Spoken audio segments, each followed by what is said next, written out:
You like order it and then you. What the fuck? Stop changing my mic volume, you motherfucker. What? What are those boxes that? Oh my god, I'm gonna lose my mind right now. Do you have auto mic adjustment on in fucking StreamYard, don't you? Right Do now. you have auto stupid on? Because that's what it sounds like. I'm turning it off for you. You're fine. Oh, you are? Okay, thank God. Is it off? It's off. Jesus. Anyway. Oh, you're too loud now. Oh my God. Hello. Yeah. Matt, is it better? Yeah. Hello. Yes. All right. Great. Jesus. I just want to know what the boxes are called. I already answered my own question. It's Cologuard, which is the sponsor of tonight's episode of the Laser Source podcast. That's what you're listening to. Just kidding. It's Johnson Plastics Plus. Dear God, what an intro. Hi guys. Hi Matt. Hello. Matt. It sounds like it's a crappy time coming up, huh? What happened is I was back last week. You were too lazy to click 2 links to send to me, and then you were he's pooping himself to death. I explicitly asked you last week if you were ready to come back. You're like, I don't know, kinda, not really. I don't. And I was like, never mind, just don't come. And you were like, if you don't mind me sounding like I'm dying. Yeah, which I do mind very much. To be fair, I think I sound like that all the time. So Jesus, I think everybody's happy to see you. It looks like Chad's happy to see you. I'm glad you're back. I just look at Chad. Your rectum must have just exploded. I mean, I can't even kill them. Anyway, guys, Laser Source podcast brought to you by Johnson Plastics Plus. Listen, today we're going to be talking about something. This is related to the sponsor, but also not. We're going to be talking about something different. I'm going to test my skills here. I'm going to try to teach you guys how to do your own research for it's really easy. You go on Facebook, you ask a question, random people tell you things, right? Right. And that's how I do it. Yeah, I mean that's pretty much it. I'm gonna try to teach it. I swear to God, Kyle, I'm gonna lose my mind. It's off on StreamYard side, so stop adjusting my mic volume or I'm going to throw a fit. Test. Yeah, you're good. It just automatically turns it back down. Does it still sound good? Yeah. All right. Well, whatever then. I'm going to try to teach you guys how to think for yourselves. I'm going to try to teach you some critical thinking skills. I'm going to try to teach you some science. If you are anti any of those things, this probably isn't the episode for you. But I want you guys to be safe, and that's really important to me. And I'm going to do everything I can to make sure that you have the tools to make sure that you're safe. If you don't want to deal with any of this, buy your stuff from Johnson Plastics Plus. They already do all the work for you. They tell you what's safe to engrave and what's not safe to engrave. They've got a massive catalog of goodies that you can buy and mark and resell. Very inexpensive, very high quality.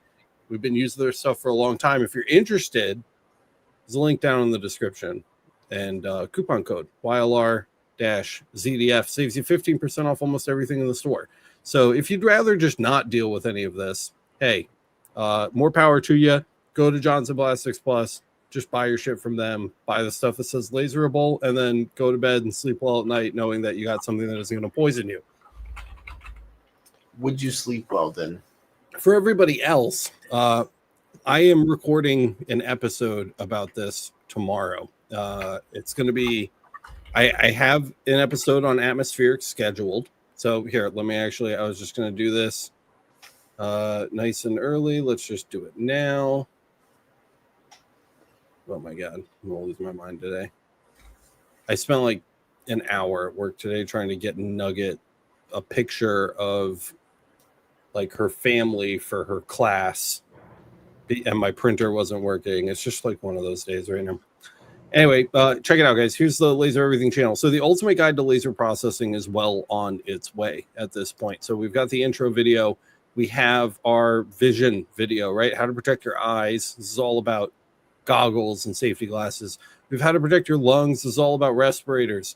Coming up, which you guys can't really see, Let's bring you behind the curtain here and take a look at content here, right here. How to keep the air safe. This is the next one. So this one's going up on Thursday. It's scheduled for Thursday. If you can't tell, it's all about fans. It's all about fans, fume extraction, filters, things like that. That goes live on Thursday morning, if you guys want to check that out. After that, the next episode will be what we're talking about tonight. So it will be a much more kind of succinct version. It's going to be really distilled. And basically, I'm taking you guys on a trip today because I want to test my knowledge and see how well I have this down. So we're going to try a couple examples live to make sure I know what the fuck I'm talking about before we publish this. I have a prediction about that fan video. Yeah. It's either going to suck or it's going to blow. Hopefully it... You get it? Hopefully it sucks, because if it's blowing, you're creating positive pressure in the line, and that could lead to leaks. Yeah, if you were ever positive in your life, that'd be terrible. Right. Something's wrong. Right. We need negative. So anyway, guys, Jesus, Matt, it's like so weird having you back. So that episode is just like so off track. That episode will be out on Thursday. In the meantime, we're going to be kind of doing some prep work today. Before we get started with that, I've got a bunch of tabs up here I want to share with you guys. Before we get started with that today, I'd also like to shout out this video right here. Did you guys watch this? The tomahawk steak episode? That's crazy, right? If you guys haven't watched that, I love that. It made me really want steak. This episode is doing so bad, and it's so short. Like, you guys need to just go over there and smash the like button real quick. Literally, like, stop what you're doing and just click the like button on this. It's a short video, too. It's not like it's a long watch. It's just so really cool. It's the UV. I did work for a celebrity. He cooked me food. Want to know how that food tasted, bro. I saw you bite into it, and I saw your dumb face. Like, do your face. Like, I'll just pull it up right here. It's, let's see. Like, I've watched you eat food that's that good. One right there. That's the face. Look at that. Yeah, it was very good. Oh my god, I can't. Chef Cuso, dude, his name's Jack. He was a really, really friendly guy. He was super nice. He's the official grill master for the Buffalo Bills, which is like a crazy thing. He's got like millions of subscribers on YouTube. So it was just crazy to have him in the shop. It's a good time. If you guys didn't watch that one, make sure you go watch it. Yeah, I actually went and watched a few of his videos, and they're pretty dope. Yeah, they're pretty dope, and they make me very hungry. There's our live video, and then I just want to scroll on to the bottom here. There's a couple things. Kyle had some questions about these, so I just want to get it all sorted out. So if you scroll down to the bottom, you'll notice some new channels. Some of them aren't really new, they just have new art, but they're all in a nice little row here, so they're super easy to find. All of our shorts from now on are going on Laser Everything Shorts. So if you're a scroller, a swiper, and you like TikTok and that kind of nonsense, sub to this channel, because this is where we're going to post like behind the scenes stuff. Kyle was asking, I have a couple different playlists pre-sorted here. Nope, there's just Matt being a goof. I don't have the playlist in front of me, but there's a few playlists. So one of them is outtakes from the Laser Source podcast. Not outtakes, but like clips. One of them is just videos that I'm shooting on my phone around the shop. So that's like the behind the scenes stuff. And one of them is recut Laser Everything episodes to kind of like distill it and get people's attention. If you're interested in shorts content, guys, I'm not posting shorts to the main channel anymore. They're all going to go right here. So if you are interested in that, there's that for you. The Laser Source podcast is right here. It hasn't gone anywhere. Just got new art. Laser Source podcast. Boom. Easy. All edited, published episodes of the podcast will be posted there. LETV is here. Kyle should be shipping me the LETV servers soon, so I'd like to get those back online. And there's one other, Laser Everything Else, which is going to be the official outtakes and goofs channel. This is not important at all. So if you only want things that have value, then just completely ignore this. But we very frequently find videos that make us laugh, that we find entertaining and we think are funny of ourselves. And I've always wanted to put them somewhere. Everybody else has kind of always wanted me to put them somewhere. So this is where they're going. They're going right here. I'm the only subscriber right now. If you guys want to see funny videos of like me dancing or Matt yelling into the microphone or Anthony flicking the mic during the Laser Source podcast, shit like that. This is literally just like nonsense. This is the garbage channel. So if you guys want garbage, there's that for you. that's that. That's all I have for announcements. More Ultimate Guide to Laser Processing stuff is on the way. I'm going to try to keep this short today because we have a lot of other things to go. Before you get going real quick, though, yeah. Resin had a question. Wow, that was a face so fast. I was not ready for your face. Resin, yeah. Resin had asked, why separate the shorts? It doesn't affect the channels negatively anymore like when it first launched. What's the scoop?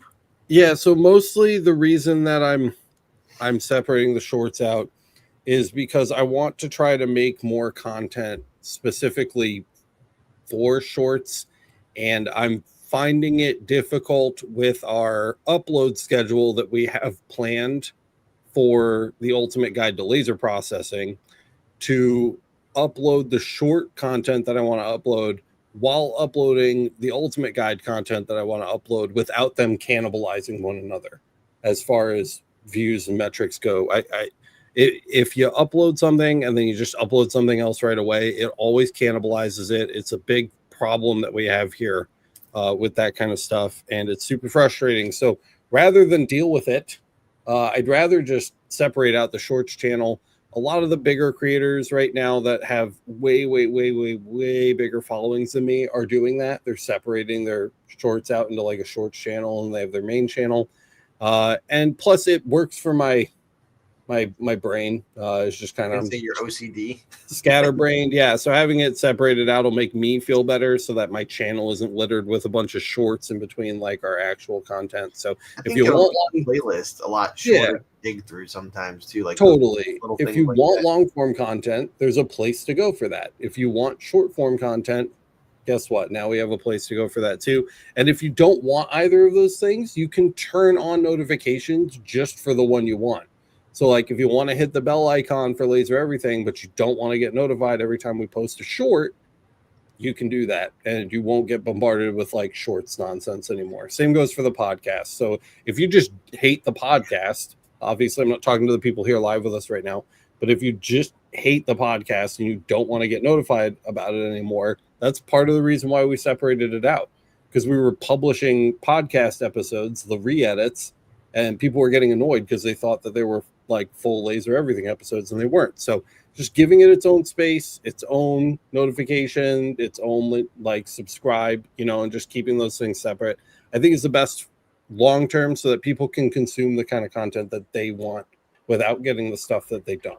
I think that'll help everybody in the long run. So that's why. Yeah. That is a good thing. I'm just gonna say, so if we wanted to watch Kyle paint for an hour as Kyle Ross with the wig on, would that be a else? That would be else. Yeah, indeed. And I'll try to arrange that, and we'll see if we can get something like just that. Just like a sip and paint with Kyle Ross. Yeah. Yep. Kyle Ross. Please get on that, man. Okay, right away. But that's it. So like I said, I had a bunch of stuff that I just needed to get through really quick. I didn't want to spend a ton of time on it today because we do have a lot to get through. I am interested in your guys' input and thoughts and feedback as we go through. So if you have something you want to mention, this goes for the boys and chat, you guys too. Please let me know as we go through this. Feel free to interrupt. I'm absolutely okay with taking interruptions on this. Again, it's not finalized. This is kind of like a dry run for the actual video. So with that said, unless you guys have anything important you want to share before we start, I'll share the screen again and we can start working through stuff. Hit us. I was going to see if you wanted to say hey to all the people who were here yet. Have you done that? Go nuts. Go crazy. Yeah. Let's get some donuts and go nuts. So first of all, Yuri, the big cheese, got first today. Congratulations. Mike came in second. Old ET Laser Works. And then Laura said third. But then I was just asking, where is she? Because I'm used to having her say like, Matt. So let's see. We got Chris is here. We got Cuban Cracked. M. DeMarco. What's up, man? Mike C. Resin. Just killing it like always. Jack in the Shop is here. My goodness, we got some more at Nipa. Hello. And then we got, let's see, Lori C said, hey, everybody from North Dakota, it looks like. Oh, nice. Far out there, yeah. And then we got, let's see, a couple more people that I saw. Clayton Kumoni. Oh, yeah, Kumahoni. Aloha from Hawaii, Oahu. Everyone, Aloha. please. Yeah, it's got somebody from the islands, man. Let's see. And then we got Chris Lazicki. What's going on, dude? Chris G said pun points -10 for me, which, that's obviously bad math. Unless two negatives make a positive, then obviously that makes sense. And that's pretty much everything. We're all It's caught up. opposite day. Yeah. Yeah, I got him. All right, cool. That's Well, it. thanks for being here live. Like I said, guys, feel free to interrupt this as we go through it, because there is a lot here, and it's not necessarily. Oh my God, not you. Yeah, okay. There is a lot here, and it's not necessarily organized yet. I'm just gonna kind of consciousness stream at you for an hour, and we'll see where things end up. So, like I said, the point today is to teach you guys how to do your own research in a correct way. And if you read the description, it's a joke. Jim Bob Jones on Facebook told me PVC is safe and blowing things out of proportion. So I'll take my chances. I feel fine so far. Machine still works. TikTok. Yeah. I saw it on TikTok. That's not a source. Okay. So we're going to look at some national organizations, some global organizations, real registries. And I'm going to show you guys how I do my research when I'm trying to find out if material is safe or not to put under a laser, and why and how safe. And we're going to go through all of that. And in my preparation for this episode, I found one really important thing, and that is this right here. It's the CAS registry. The CAS registry basically assigns a number to every substance, period, like every substance known to mankind. And once you have this CAS number, you can use that number to propel your research. You can use that as kind of like the jumping off point to get going and start getting information. It's very easy to use. So if we come to the CAS website, it's cas.org/cas-data/cas-registry. It's kind of a mouthful. I'll leave a link in the description. If you come here, there's a big button that says look up a CAS registry number. Don't mind if I do. So let's go ahead and click that. It'll load up its system here. And we're going to start with something obvious. Okay, we're going to start with something easy. We're going to go for polyvinyl chloride. Okay, you guys know this as PVC or polyvinyl. And if we hit, sorry, what? I said it's good stuff, man. Yeah, good stuff. If we look at our Takes the results crap here, right out of your house. yeah, we get a result right away. Super easy. We'll go ahead and click it and make sure this is what we want. So we get a CAS registry number. We're going to need this a lot. So we're going to copy that. And let's just make sure it's what we want. So it gives us the CAS name and the molecular formula and some basic info about it, like its melting point. That's all well and good, but it doesn't really tell us whether or not it's safe to engrave. CAS doesn't really register information like that, but we got what we needed, which is this CAS registry number. So once we have this, we can use this number to make sure that everything we look at from here on out is actually talking about PVC and not some other thing. Okay. It's not like some random thing that has PVC in it, or like something that's laced with a bunch of like plasticizers or something. We're just talking about literal polyvinyl chloride. Okay. From here, once we have this number, we can start looking at things like this safety data sheet search. Now, this is a little confusing, confused me at first anyway. We have been talking forever on this channel about MSDS. That is the material safety data sheet. And the problem with MSDS sheets is that they are all different. They're structured in all different ways depending on who's publishing them. And they came out with a new version that aligns with the globally harmonized system, the GHS, which has a set of international guidelines developed by the United Nations to make sure all these safety data sheets are basically published the same way. So they all contain the same information and they're all structured the same way. All right. So we really are looking for SDSs, not MSDSs, and that's a terrible name change. It's there's too much overlap between those two things. So it can get confusing, but we're looking for safety data sheets because those are the ones that work with the globally harmonized system. Okay. From here, you'll see we have a product name, a manufacturer, a CAS number, and a search type. And while product name is very vague, right? I could type PVC in here. We're going to get a billion hits for anything that has anything to do with PVC in general. And that's not what we want. We want specific information about PVC. So we can just enter the CAS number. That was so easy to get from our CAS registry. So now we have our CAS number. We'll go ahead and pop it in here and we'll hit submit. This website, by the way, I don't think I called it out, but it's chemicalsafety.com. They have a free SDS search. They sell a bunch of products that you don't need. You just need their SDS search tool. It's one of the better ones that I've found.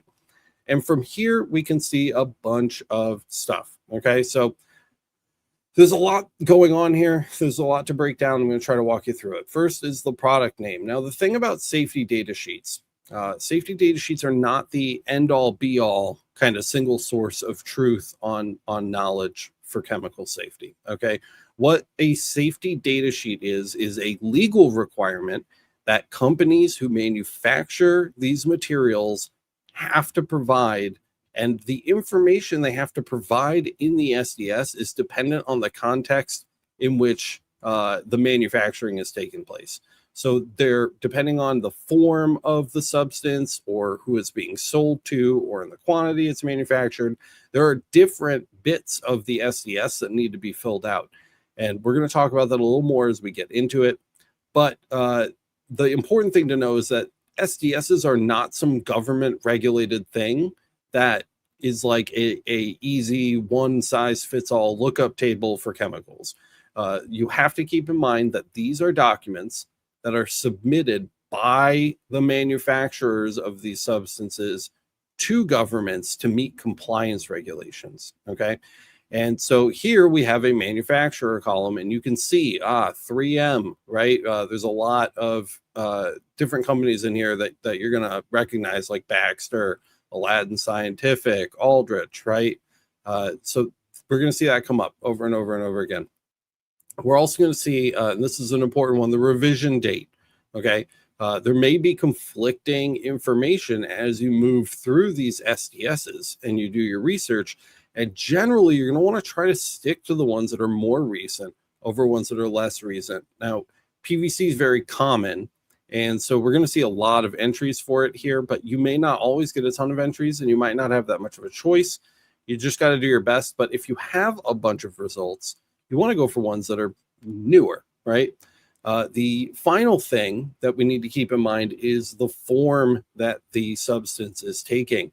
Here, 3M PVC powder isn't really going to help us very much. We're going to get a lot of information about powdered PVC when that's not what we're working with. That's not what we're sticking under the laser. So we need to start looking at things like the chloroethene, which is a polymer.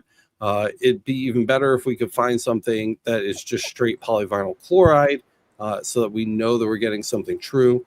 Sigma Aldrich is a great source, and this was published on 2022. So I think this is a good jumping off point. Let's take a look at this. Can I request something real quick? Is there any way, can you hit control and then like mouse scroll in? Oh, that's way better. Yeah. There you go. Yeah. All right. So here again, name, the manufacturer, the CAS number. You'll notice it's all the same because we searched by CAS number, right? We've got our revision date here, and this is just a reference to the document as it was published. So here's that polyvinyl chloride one that I wanted to take a look at. We're going to go ahead and give that a click. And this is going to pull up a menu where we can view the SDS, and it's available in English. Great. So we'll click that, and it's going to go ahead and load up the document for us. Okay, so here you can see the header from Sigma Aldrich, and so we know it's their safety data sheet. You can see the version number and the date that it was revised last and the date that it was printed last. And then we can start looking at some information about it. A lot of this stuff is going to be information about the company that isn't going to be relevant to us. One thing we want to take a look at, polyvinyl chloride, that's the name. So that's what we're looking for. Great. Our CAS number matches. So that's excellent too. So it seems like we're on the right track here. And we're going to start scrolling down. There are a ton of sections in these documents about all kinds of things you can do to PVC, how it should be stored, what it's made of, what you can do with it, what you can't do with it. And the vast majority of it, frankly, doesn't apply to us. So we're looking for specific things. Okay, so we've got hazard identification, composition. We'll scroll down, first aid measures. This might be a good one to look at. Now we're talking about solid PVC here. So if inhaled is kind of odd, right? You kind of have to make some assumptions. Like I'm assuming you're talking about like dust from if I was like cutting it or something. In case of contact with skin, in case of eye contact, if swallowed, great. Not really what we're looking for though. So we're going to keep looking. Section 5 is a big one. All right. So section 5 is always, because this is an SDS, it's always going to be firefighting measures. This is basically what happens if the substance is on fire, which is pretty relevant to us. Now, a lot of people will say, well, engraving isn't the same as setting something on fire. And that's true, but it also doesn't mean that it's different. And what I mean by that is that we're really just looking for decomposition products. Whether you're decomposing the substance via ablation or via a straight up house fire is not really relevant. Okay. The fact of the matter is, when you apply heat to something and it causes it to decompose, you're going to get byproducts from that. And this can be a great resource to find out what those byproducts of the decomposition are. Okay, so if we take a look at 5.2 here, special hazards arising from the substance or mixture, we can see we have carbon oxides, that's toxic, and we have hydrogen chloride gas. So bad. Yucky. We know this is bad. We've been talking about how this is bad forever, and that's why I wanted to use this one for an example, because it's clearly listed that this is doing a nasty thing. Hydrogen chloride gas will eat your machine. It will eat your lungs. It can, when if it's one thing with, we learned from World Wars, it's that it's really bad for the human body. It's really bad for the human body. Yeah, when it mixes with the moisture in your lungs, it turns into hydrochloric acid, which is awful. So hey, great. Let's not mark this with our laser. You can see advice for firefighters. Well, wear self-contained breathing apparatus for firefighting if necessary. Like, this is stuff we don't want to be around. Okay. Yeah. We're gonna keep really Go quick. ahead, I was going to say there was a because you had told people to interrupt us with thoughts they were having, and earlier Chris was talking about the fact that it's really hard for people to understand like the micron, like, you know, the micron measurement of these things, like parts per million, area and volume, because people think, well, yeah, but it doesn't give off that much, but it doesn't really take that much to do some bad damage either to you or the machine. And so then people are like, yeah, but I've got an exhaust fan, and it's like, oy vey. So anyways, I'll let you keep going because that's where you're heading with this, but that's one of those things. You guys are totally right in the comments. Yeah. And well, that's kind of the joke too in the description, right? It's like, okay, well, if you know better, good luck. But for everybody else that wants to follow these documents, I recommend it. So we'll keep scrolling down. We're going to keep taking a look here. Hygiene measures, conditions for safe storage. Great. I think section 10, I'm scanning as I go. I think section 10 is the next relevant section. You'll also notice here, this is really important. I want to point this out right now before we move on. Odor, no data available, right? pH, no data available. This does not mean that there is no odor. Otherwise, it would say no odor, right? What it says is no data available. And generally, when you are reading in SDS, what that means is Sigma wasn't required to put this information on the form, so they didn't include it. Okay, so if we were looking up here at section 4, or section 5 rather, and it said special hazards arising from the substance or mixture, and it said no data available, that doesn't mean it's safe. That means they weren't required to fill it out given the context in which they were required to fill out this form. And that's a really important distinction to make. Okay. Just because it says no data available doesn't mean there aren't decomposition products. It just means that they aren't legally required to disclose them in the context with which they were filling out the form. And the reason that matters is because some of these SDSs are just going to be littered with no data available. And SDS might not always give you the answer that you need. You might not always find out the answer that you need by looking in an SDS. It's just the first place that I'm recommending looking. So when you see that no data available, guys, it's really important to keep in mind that that just means that the company, the big mega conglomerate corporation that's doing materials manufacturing, didn't want to open themselves up to added liability by making a generalization in some form column where they weren't required to put data in. Okay, so that's really important to learn. I can't stress that enough. No data available does not mean none. It means they didn't have to fill it out. Okay, so let me just be super clear about that. Thinking about that too, it's probably because you know that it gives off like chlorine gas. No one's going to require you to be like, you better put that in there. You better tell us what it smells like. So in case you guys are wondering, why not? Yeah, and now, well, we don't work with exact temperatures very often while we are dealing with laser stuff, guys. There are some interesting things in here that we might want to take a look at, such as the melting point or freezing point and the boiling point could give you an idea of temperature ranges at which you're going to start seeing phase changes while you're working with your materials. Flammability might be a good one to know. You can take a look at the auto ignition temperature, which is where you're so hot that it's just going to catch on fire, right? Decomposition temperature would be a nice thing to know, not listed here either, whether or not there are explosive or oxidizing properties. So these are all things that you should take a look at while you're working through this sheet. Go ahead, Kyle. I was going to say flash point is above as well, and that's that falls right in line with basically everything else in this list. Yep. In terms of burnability and ignition temperature and all that. Sure. Here again, more disappointing news, guys. Reactivity, no data available, right? Possibility of hazardous reactions, no data available. Conditions to avoid, no data available. Incompatible materials, strong oxidizing agents, that's good to know. And then hazardous decomposition products. Now note this section, section 10, which is the next section I recommend you check out over section 5, is all about stability and reactivity. This is where I would generally come first to find hazardous decomposition products. And here it just lists, in the event of fire, see section 5. So they're telling you right here that like there are hazardous decomposition products. We listed it in section 5, which we already went over. We saw.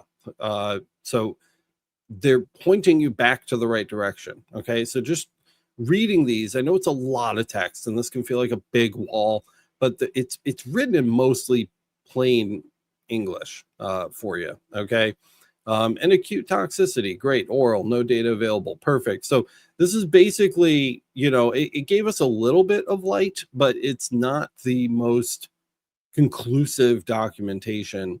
And that's when we might push a little further to see if we can find a little bit more information about this material. Now, the very first thing you can do is just check another material data safety data sheet, right? So we can check another SDS. So we've got another entry here, PVC from Aladdin Scientific. We can take a look at that. And we can also see the USP one here. This is the United States Pharmacopoeia, I believe it is. And this is a set of standards. So this isn't a real SDS. This is more like a list of standards that need to be met when you are manufacturing the product. But there's still good information in here, sometimes more than what we might find otherwise. So if we go through here and we just take a look at this form, it's very short, or I just loaded in halfway through. Hazards information, not classified or not available. None. Great.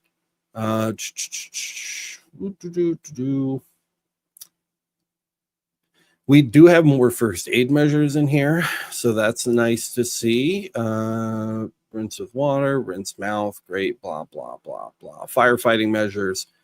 This is great information right here. So here we can see, and this is definitely relevant to us, suitable extinguishing media. This might be where you want to take some notes. This tells you what you can use to put out a fire if you have a fire with this material. Water, foam, dry chemical, or CO2. Use fire extinguishing media appropriate for surrounding materials. And then it says unsuitable extinguishing media, none known. Note, it says none known, not no data available. Those are different answers. None known means we haven't seen one. So far, everything we've tried works great. Perfect. We love that. No unusual fire or explosion hazards noted. That's good to know. It gives you firefighting equipment and instructions. That's great. We're going to keep looking down here. Handling and storage. 10. More physical and chemical properties. Here we get a melting point, so that's nice to take a note of. And stability and reactivity. Here we go. Here they list it directly under hazardous decomposition products. Irritating and or toxic fumes or gases emits toxic fumes under fire conditions. And then again, we get the HCl, and this one lists phosgene, which we didn't get a specific listing for earlier. So phosgene, that's another big no-no on the list here. So that's another one from hazardous decomposition products that we're going to want to take note of. And then as the last one here, guys, we'll take a look at one more.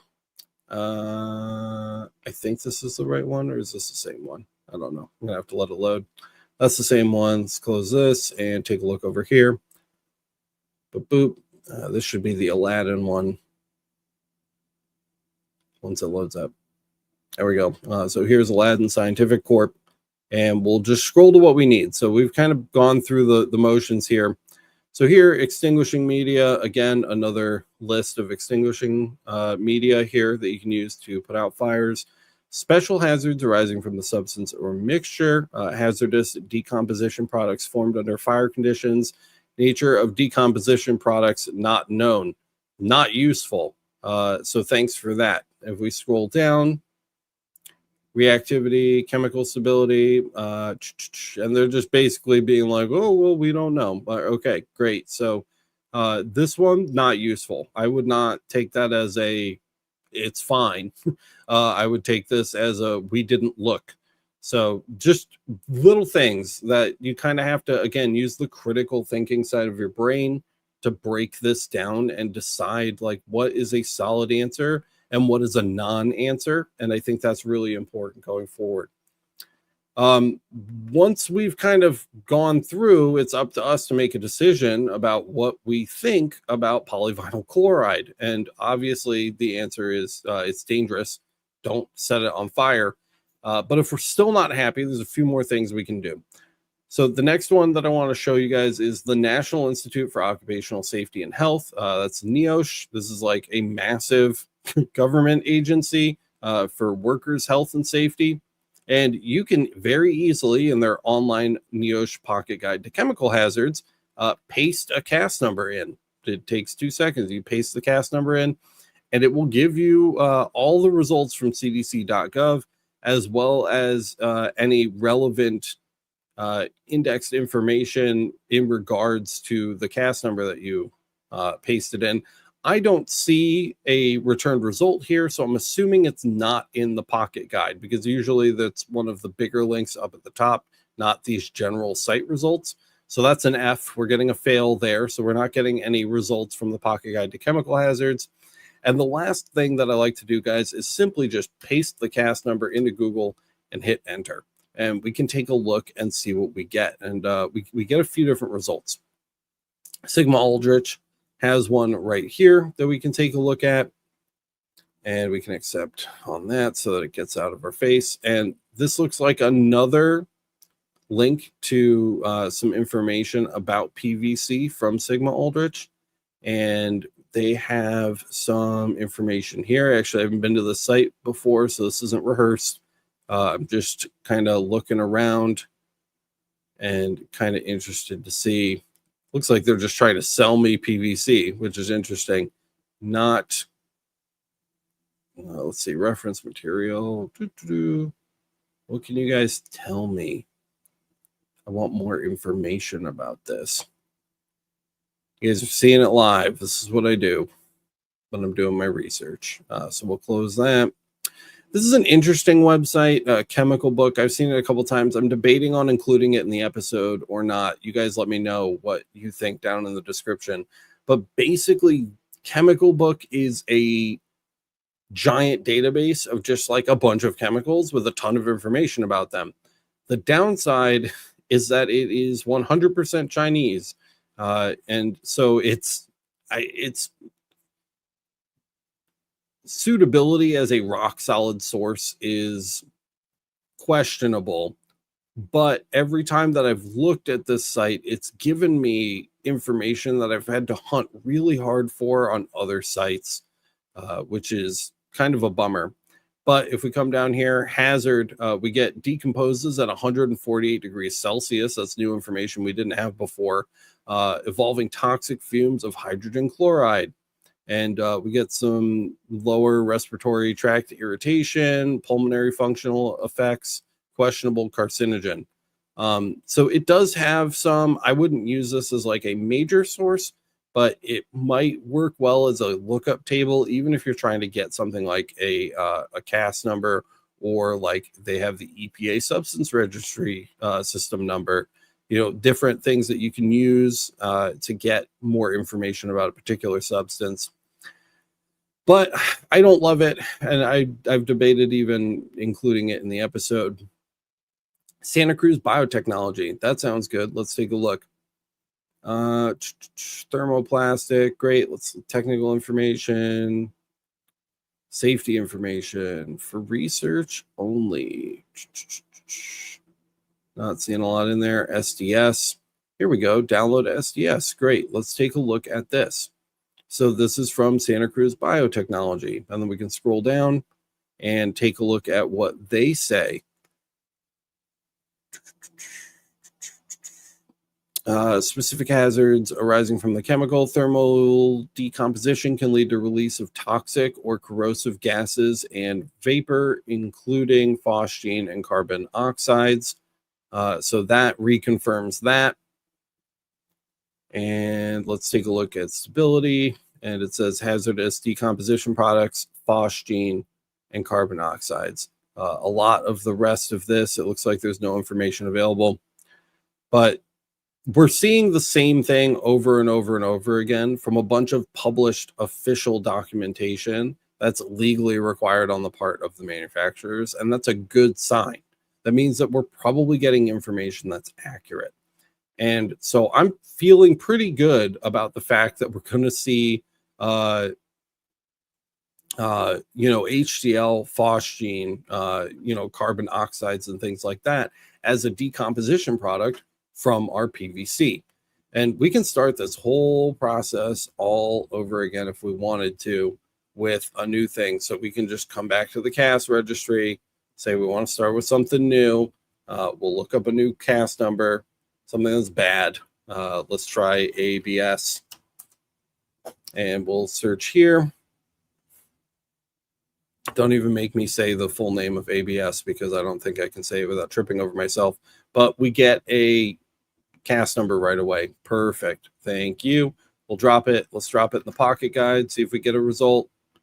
And I'm not getting a result from them right away, but we can head up here to chemicalsafety.com, I believe is the one with the search that I like. Let's use our SDS search tool, and we'll slap the CAS number in there, submit, and we start the process all over again. So performance ABS 3D printing filament. It's close. I would be willing to give that a look, and we can take a look at the SDS here. And we'll scroll down a little bit. And by the way, while you're finding that real quick, like just trying to think of like how this applies to people who might be doing this as like small businesses. When people ask you, hey, is it okay if I bring you something? this is the dangerous part, right? Like, so when people say, how come I have to use your cups? How come I have to use your materials? I can get it cheaper, all those things. That's the part that's sketchy. And for example, I work with a motorcycle shop that I've talked to you guys about before, where I've made them all kinds of things, and they use all kinds of stuff that are great for milling, but not for laser cutting, because the fire, right? Like the fact Mechanical cutting is different than using a focused laser to nuclear kill it. Yeah, and so long story short, that's like, if you're trying to figure out like, why is this important to me, or I mean, because obviously, like, you know, no one wants to breathe in stuff that's going to hurt them, but it's one of those things where, in knowing these kinds of things, if you can ask them, hey, what is it made of, and they don't know, trying to find that information before you do anything would be super, super vital to you. And we've talked about that before in the show too, but I was just trying to think of like other reasons and thoughts people might be having, like, as they're looking at this, or like, you know, reasons for using this too, you know. So, just saying. And I'm just looking through some more here. Irritating or toxic gases may occur by fire. That's not very specific. Not good enough. And by the way, because I know we're going to wrap up with a few minutes left to talk about the questions. So you guys who are asking the questions in chats about the different types of tests and materials and stuff, I think Kyle is starring those as we're going. So we will get to them for sure.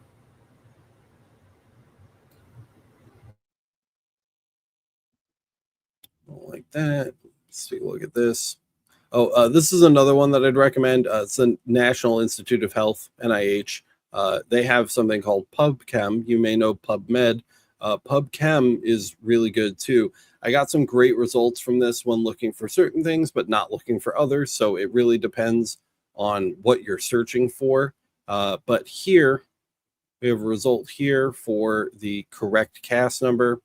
And we can scroll down and try to find some information here about decomposition as well. Some of them are better than others. That one doesn't seem to have a lot of information, but maybe this one does.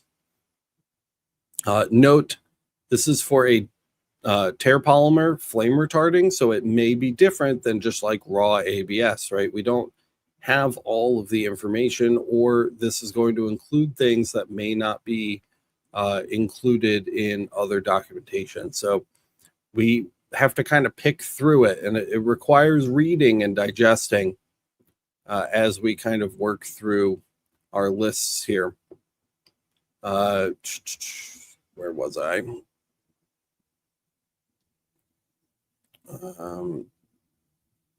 Totally lost the link. I closed that, and I really didn't want to have closed that. Here's one from the EPA. Let's take a look at this.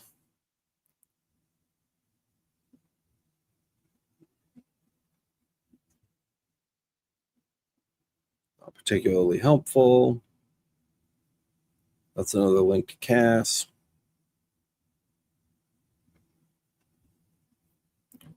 Let's look. I want to see the PubChem. Let's just do one more search in here because I saw a couple more that I want to take a look at. ABS resin. This could be useful. Structure, identity, source.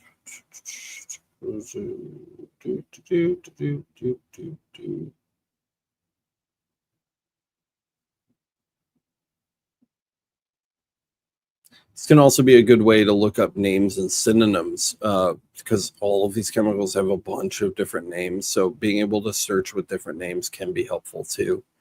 Especially with polymers and especially long chemical names. Yep. You get a lot of the last one that I wanted to mention, guys, and this is another debatable source, but man, Wikipedia is full of some great knowledge, and Wikipedia of 2025 is not the Wikipedia of like 2010. Okay, so this is very well maintained these days, and there's usually a lot of great information on your materials in Wikipedia, so we can take a look at here. So hazards to humans: ABS is stable, to decomposition under normal use, exposure to carcinogens due to normal use, and processing is well below workplace exposure limits. That's good to know. However, if the temperature reaches 400 degrees Celsius, ABS can decompose into its constituents. So we've got a couple nasty things there to keep an eye on. And there's more reading, so you can continue to, push and push and push. I'm not actually finding a ton on ABS, which is not reassuring for my demo, but I think you get the point. It's really about the how, not the specific results. So hopefully you're taking something away from this.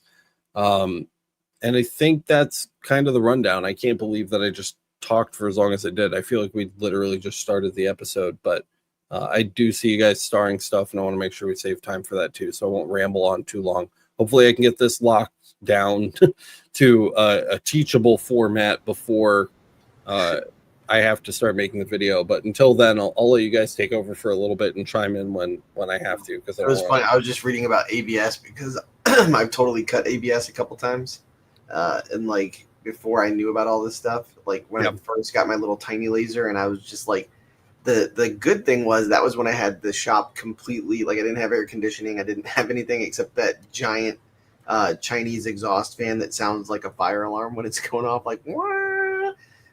So like, but it, it straight up just says it emits toxic cyanide gas and tends to melt, so it's not good. So laser user from 5 years ago, me, don't cut that. Don't do the thing. Yep. Anyways, all right, what do we got started? I think Kyle was started.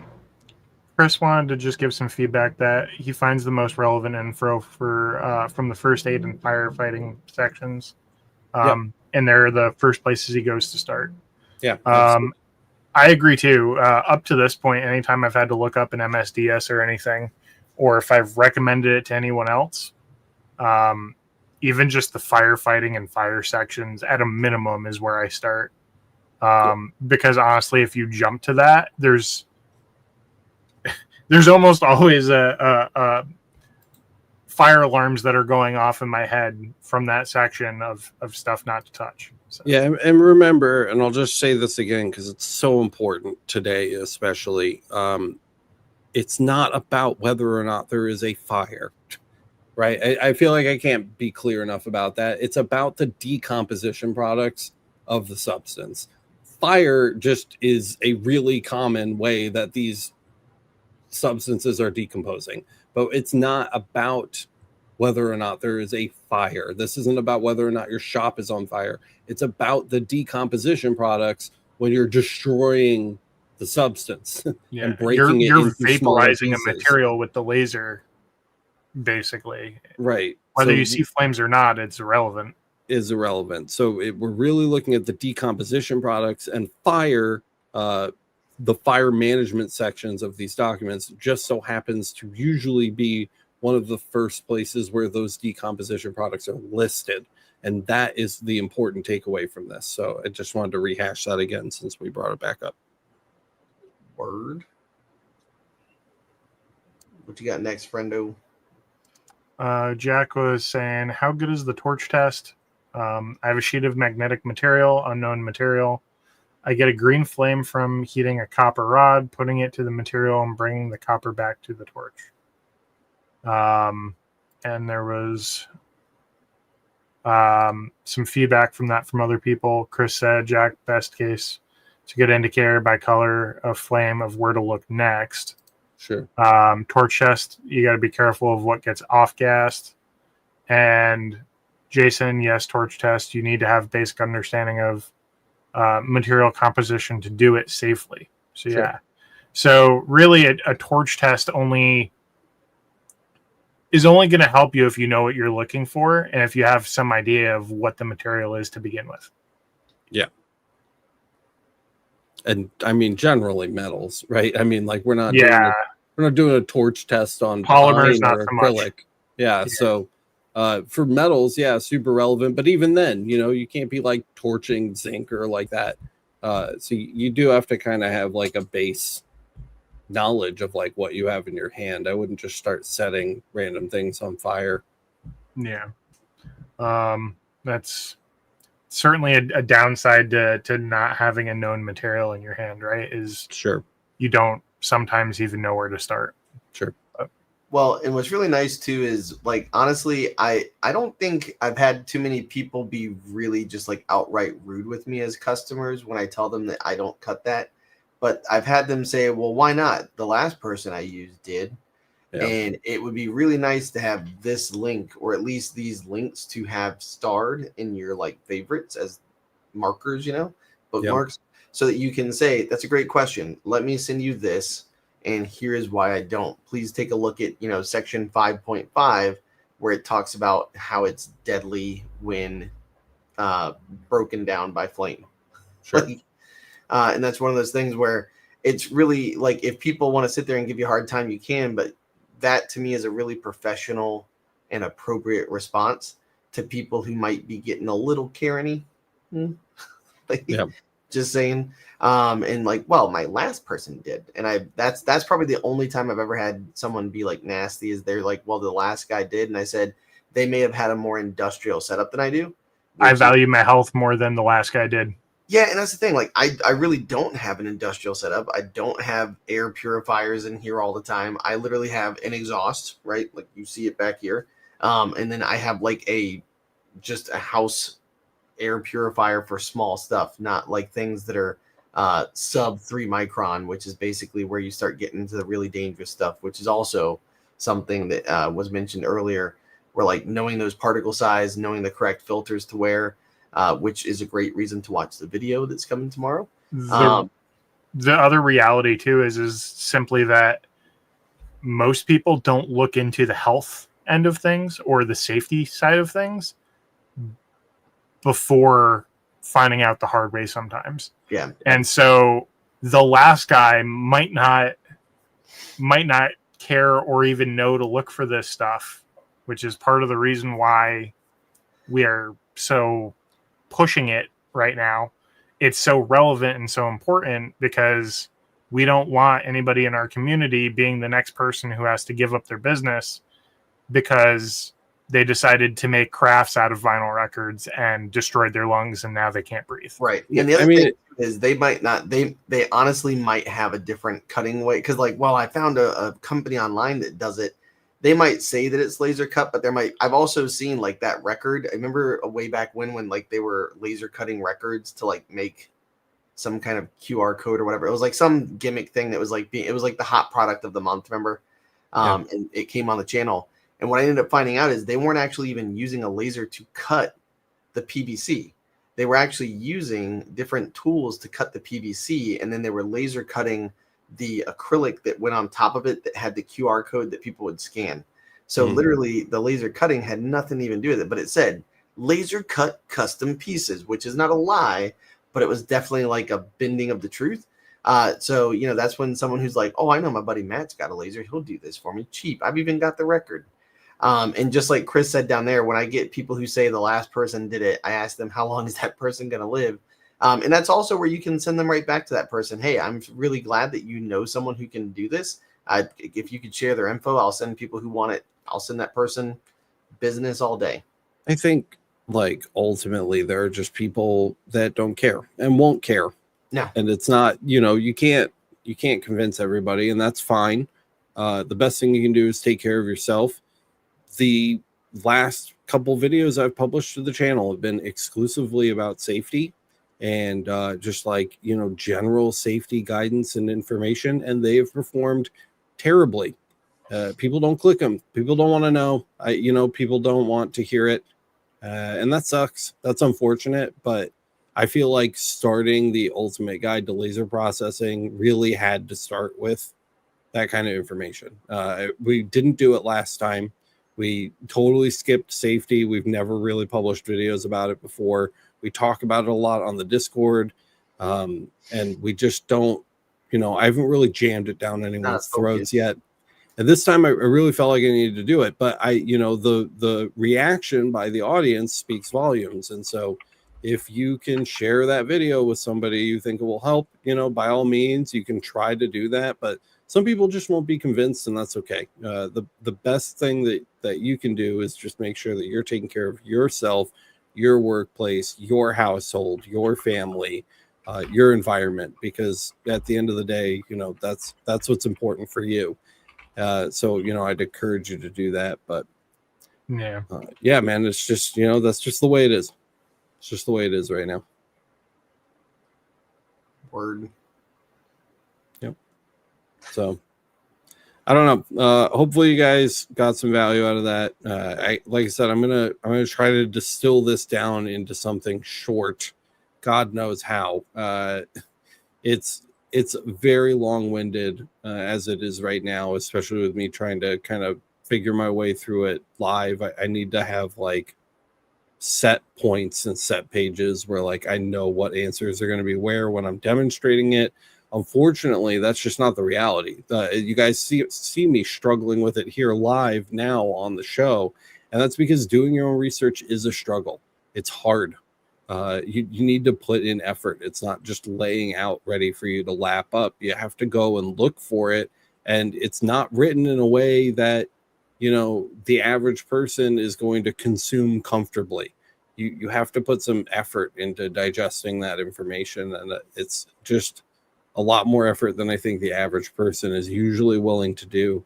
But I just can't stress enough how important it is to not listen to Jimmy, Bob, James, or whatever on Facebook. Look at a document, man.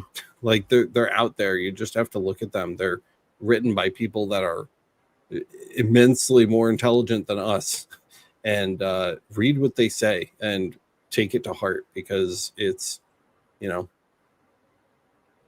your body. So, and you only get one.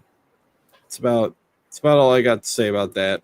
I can already see how you can break this down. Like when you were going over stuff, I was like, he could edit this here, he could put this there, and I've got like video. I have like a nice outline written. It's just it needs to be really short too, because if it's not under 10 minutes these days, people don't watch it. They're either scrubbing through it or just skipping it altogether. They'll click in, see it's 10 minutes long, and be like, nope, I'm out, and they click off. So it's probably because they're taking fiber. The poops are shorter. Shit, dude. Watch it on the potty. That's what I do. But any other way to do it? Enough bitching. I hope you guys, again, for the last time, I really hope it helped you guys. I'm doing these because I want to help you, not because I want to bloat the series. I really do want to make it useful. And I'm just trying to balance doing that and keeping it digestible for everyone, which has always been the thing. So that's all I've got. Do you guys have anything else you want to pop in with before we dip out today? Chat, last chance chat. Do we want to talk about the update thing that I sent you? Oh, you can. That's all you, buddy. I haven't done a goddamn thing about that, and I have no idea where you're at. So you can leave.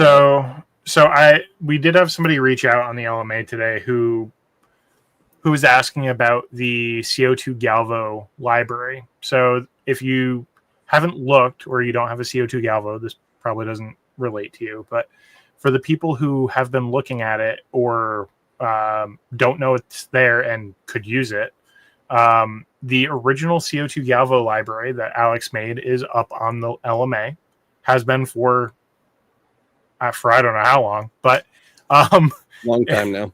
Yeah, it's due for an update. So a while back, I did a big mass conversion on the fiber library to try and reduce the amount of work it takes to get a library to start with and then tune from there, rather than having to try and jump through all of these steps to get a library just to import and then start doing the tuning. You can just jump into it.